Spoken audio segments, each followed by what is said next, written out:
Should you buy a house now or wait? Most buyers make the wrong decision because they're looking at the wrong numbers. I will help you look at the right numbers and not the wrong numbers. This video will answer the question if you should buy now or wait. Also, below in the comment section, timestamps are there so you can look at the 6 different points in the video if you want to jump ahead. Hi everyone, I'm Tobin 7. I'm an Army veteran, Eagle Scout, and a principal real estate broker licensed in Virginia, Maryland, and DC. I've been doing this for many decades. If I look at all the decades, the question people always say to me, is this the right time to buy a home? Should I wait? Or should I hold off? Let's make this simple. Point number 1. Interest rates won't drop like people expect.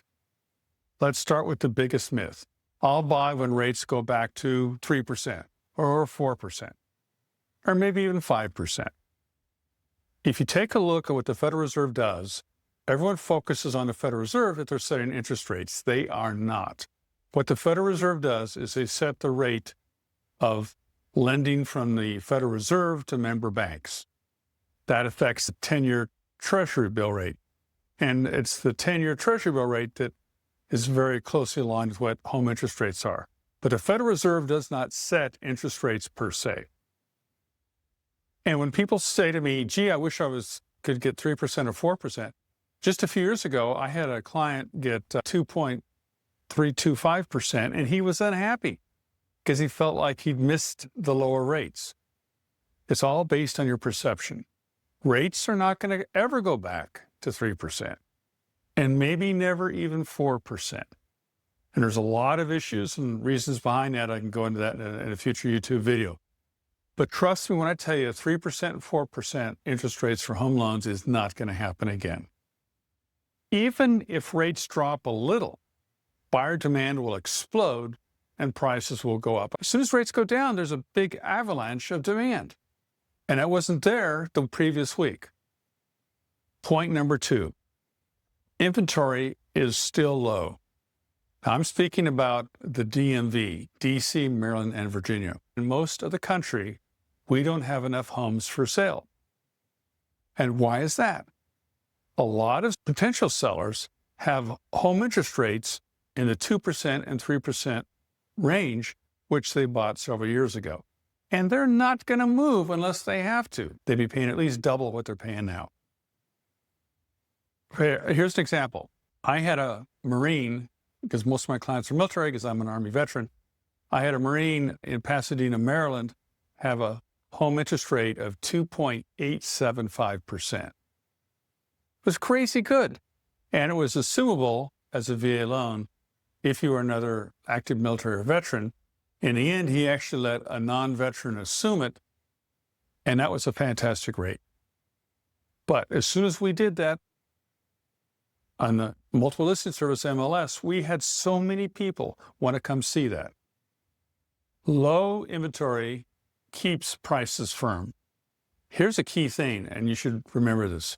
Waiting longer does create more homes on the market. Section 3. The real metric that matters, the real question is not what's the interest rate. The real question is, and this is important, can you afford the monthly payment that supports your lifestyle? A home is a shelter, stability, and community. If the payment fits your budget and you'll stay, and this is important, 3 or more years, you win.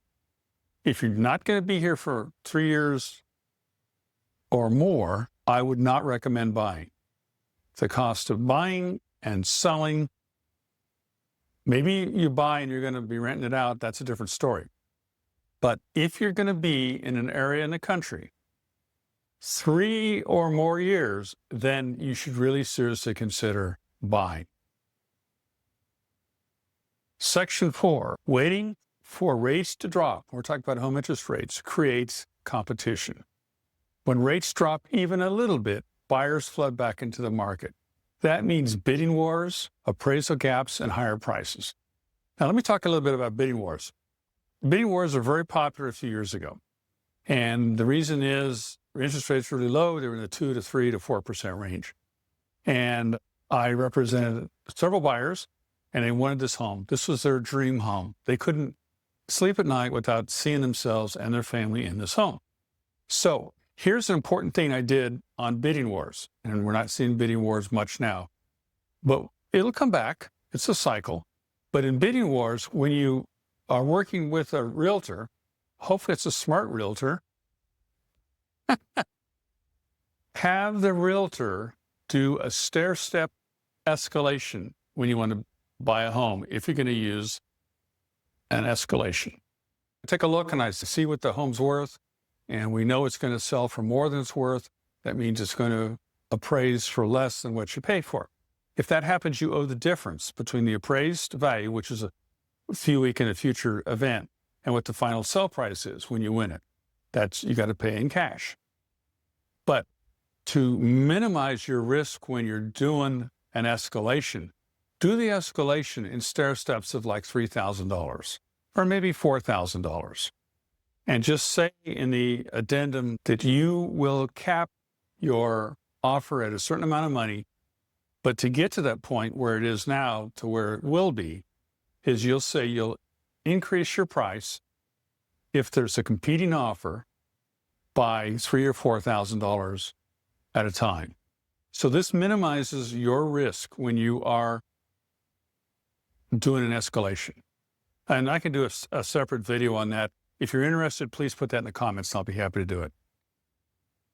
So the key thing here in bidding wars, if you must escalate, small stair steps.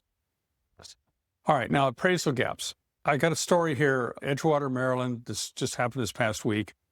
Clients, military family, Army, they wanted to buy this home in Edgewater, Maryland. I personally love Edgewater, Maryland.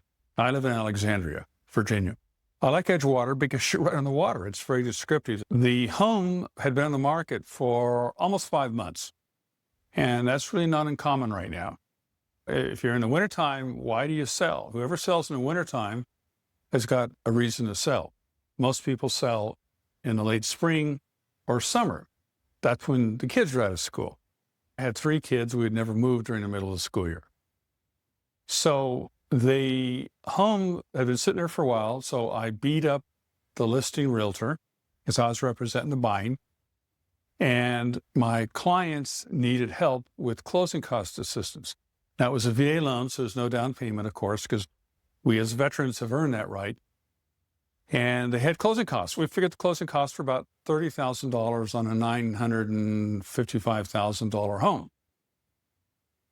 So what we did, because it was way underpriced, because it had been on the market for a while, and I beat up the other side to get a lower price, is we told the listing realtor we were going to give them a full price offer, and that's after they'd reduced the price several times. So a full price offer, and we're going to add $30,000 to it, so that at settlement, the seller would then give $30,000 to my buyers, and that would pay their closing costs. The seller got their full list price. My buyers were able to have their closing costs covered. Now, some people say, well, gee, why don't you knock the price down by $30,000? It doesn't matter to the seller because $30,000 is $30,000 in this example. It matters a lot to the buyer because I advise my buyers, cash out of your pocket is real cash. And if you knock the price down, so my opinion, and this is not, I'm not a lender, but for every $10,000 that you add to the cost of a home, that's about $50 a month in mortgage payments. So my clients were able to get $30,000 in cash, which paid their closing costs, and they walked away with some money, versus having the price reduced by $30,000, which wouldn't really have helped them all, and they still would have had to come up with the money for closing costs. So a smart method of doing this is to, in this case, it was way undervalued because we'd beaten them up and had been on the market a while. But these are all strategies that a really good realtor should be able to help you with. So the key thing here, seller concessions. Another example, in Old Town Alexandria, which is very close to where I live in Alexandria, Virginia. Anyway, I was able to get the seller, because my client was a first-time home buyer. It was 1-bedroom, 1-bath condo. And we were able to get the seller to reduce their price about 10% of what the original list price was. And I got the seller to additionally contribute $5,000 at settlement to go to my buyer to help pay for some of her closing costs and some of the enhancements she wanted to do in the condo. So there's a lot of things you can do if you've got a sharp realtor. Point 5. And this is a very important point. When should you buy? Now, we talked about the market. We talked about interest rates. This new section here is something that's totally separate, but equally important. You should not buy if you don't have a stable job. You should not buy, and you should wait, if you lack emergency savings, especially if you've got kids. Things happen all the time. But more importantly, you should not buy if you're going to move in under 3 years. And we talked about that before.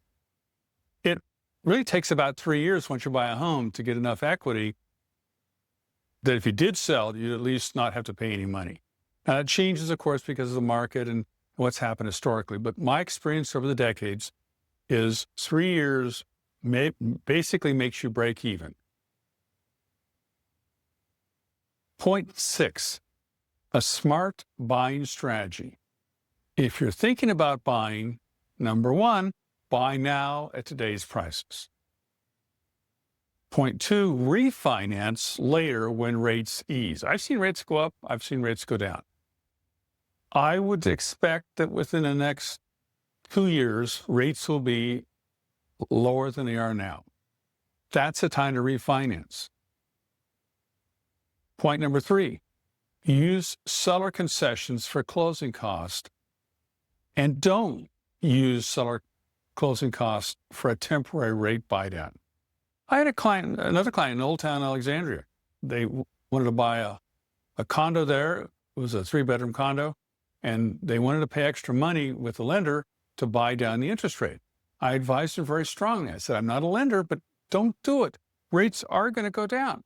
And sure enough, a month after she closed, rates went down, and the whole thing about her paying extra money out of pocket to buy down a lower interest rate was then a higher interest rate. So in conclusion, you may want to consider subscribing to my channel because I do 3 new YouTube videos on real estate each week.